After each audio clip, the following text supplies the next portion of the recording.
Assalamualaikum, bismillahirrahmanirrahim. Balik lagi bersama Raffer 5. Di video kali ini saya mau menjelaskan sedikit tentang cegukan, atau dalam bahasa medisnya disebut singultus. Dalam bahasa Inggris disebut hiccup. Mungkin disebut hiccup karena bunyinya seperti itu, hampir sama. Sebelumnya kita gambar dulu anatominya biar lebih jelas. Cegukan itu kan terjadi di respiratory system ya, di sistem pernafasan, dan juga disebabkan karena ada gangguan di sistem pencernaan. Kita gambar dulu respiratory system dan juga sedikit digestive system.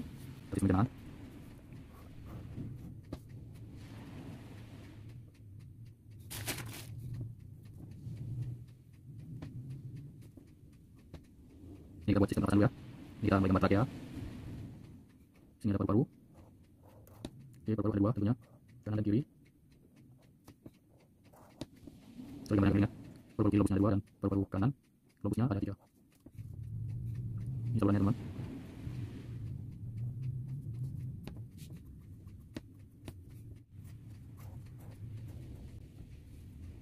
Di sini ada diafragma. Dan di sini di belakangnya ini ada esofagus ya. Cegukan itu biasa terjadi di sini ya teman-teman, di antara sistem pernafasan dan juga sistem pencernaan. Baik, ini yang berhubungan ke paru-paru ini tentu saja ini adalah sistem pernafasan. Di sini ada epiglottis namanya, epiglottis. Di sini ada glottis dan pita suara. Lungs, paru-paru, diafragma. Oke teman-teman, ini gambar anatominya dulu harus kita pahami sebelum kita mengetahui apa penyebab cegukan. Tentu saja kalau penyebab cegukan itu yang biasa kita alami itu karena misalnya kita makan terlalu cepat, makan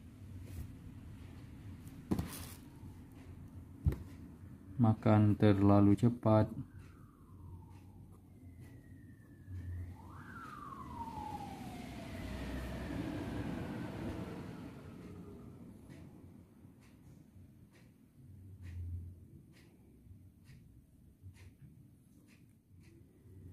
makan pedas, minum alkohol, itu penyebabnya. Singultus disebut juga, atau biasa disebut juga singultus, itu terjadinya di sini ya teman-teman. Nah, ini kan ada dua saluran nih, kita bedakan warnanya dulu ya. Ke belakang ini adalah saluran pencernaan. Jadi makanan yang kita makan itu masuk ke saluran pencernaan. Dan di sini ada epiglottis. Oke, ini namanya epiglottis ya. Epiglottis ini fungsinya menutup saluran pernapasan. Saat kita makan, ini akan turun ke bawah menutup saluran pernapasan, sehingga saat kita makan itu masuk ke saluran pencernaan. Sedangkan saat kita bernapas, ini terbuka dan udaranya masuk ke paru-paru.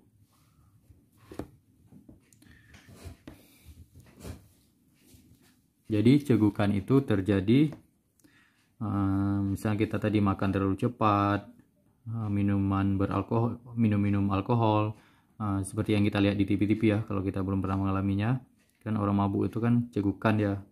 Jadi saat kita melakukan hal itu tadi, makan terlalu cepat, minum alkohol, minum minuman yang berkarbonat atau yang bergas, menyebabkan kontraksi di sini diafragma ini, terjadinya kontraksi di diafragma di sini.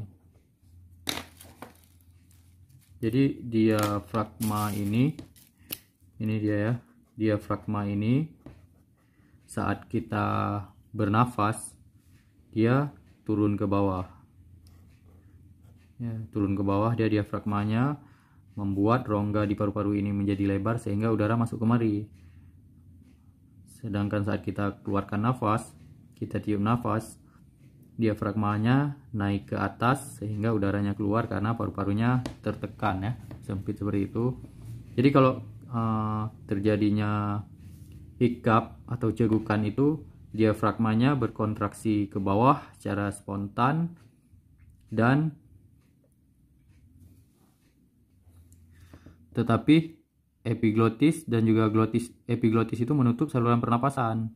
Jadi saat dia menarik udara dari luar, di dalam ini dia menarik udara, tapi salurannya tertutup. Dan di sini ada pita suara di glotis ini. Jadi yang menutup itu ada dua ya. Epiglotis ini menutup ke bawah. Ini dia ada glotis ini. Juga di sini ada pita suara dan dia bentuknya seperti ini ya. Kalau glotis itu bisa terbuka seperti ini. Yang di sini itu. Jadi karena di sini ada pita suara dan kalau cegukan itu kan kontraksi mendadak ya. Ini tertarik ke bawah, jadi kita spontan menarik udara dengan tidak sadar. Seperti kita menarik udara spontan sehingga tapi malah saluran udaranya tertutup spontan saat ini berkontraksi ke bawah. Ini kan kalau berkontraksi ke bawah, diafragma ini kalau berkontraksi ke bawah, saluran paru-paru kan semakin besar, jadi dia menghirup seperti ini, dia semakin longgar kan menghirup udara, tapi malah tertutup ini sehingga bunyi seperti itu. Saat kita cegukan kan seperti kita menarik nafas spontan tapi ininya tertutup, saluran nafasnya malah tertutup, jadi sehingga bunyi seperti itu karena tertutup, dan membuat kita tidak nyaman ya teman-teman. Oke, itu kenapa itu bisa terjadi? Itu reaksi dari tubuh kita ya teman-teman, karena adanya gangguan tadi disebabkan karena kita makannya terlalu cepat atau minuman beralkohol sehingga membuat diafragma ini berkontraksi ke bawah, menekan ke bawah lambung. Kalau ini dia turun ke bawah, jadi udaranya kan ditarik, paru-paru kan menjadi longgar, jadi dia menarik udara dari luar. Tetapi ini tertutup spontan. Karena apa? Tertutup spontannya karena saluran pencernaannya aktif. Ini berkontraksi ke bawah, jadi dia bersamaan. Jadi saat ini berkontraksi ke bawah kan udara terhirup secara spontan, saluran pencernaannya masih aktif, ini tertutup secara spontan juga. Jadi saat menarik udara seharusnya ini terbuka tapi malah tertutup sehingga bunyi seperti itu. Karena bunyi itu juga berasal dari ada pita suara di sini ya.